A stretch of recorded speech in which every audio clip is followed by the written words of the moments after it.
يا جماعة، علم اللي يلعن دائما ولسانه دائما متعود على اللعن أنه مرتكب كبيرة من كبائر الذنوب، وأن كثرة اللعن سبب لحرمان هذا العبد من الشفاعة يوم القيامة. قال النبي صلى الله عليه وسلم: لا يكون اللعانون شفعاء ولا شهداء يوم القيامة، يعني اللي يكثر اللعن يحرم من الشفاعة يوم القيامة.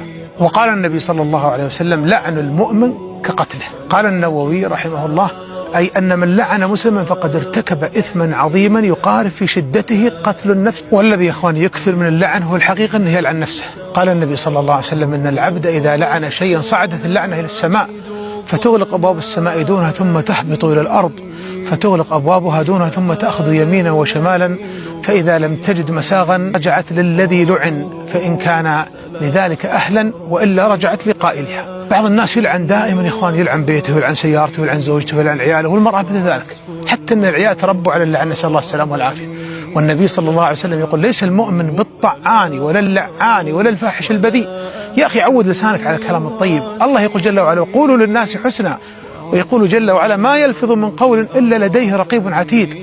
النبي صلى الله عليه وسلم كان في سفر ثم سمع امرأة تلعن راحلتها يعني ناقتها، فقال: خذوا متاعها واتركوها لا تصحبنا ناقة ملعونة. يا جماعة عودوا لسانكم على الكلام الطيب، عود لسانك يا أخي الغالي وتب إلى الله جل وعلا، فإن هذا الأمر كبيرة من كبائر الذنوب وخطر عليك يا عبد الله. قد والله يختم لك الله جل وعلا بخاتمه، والله إنك تعض أصابع الندم يا أخي الغالي، فتب قبل الرحيل يا أخي الغالي.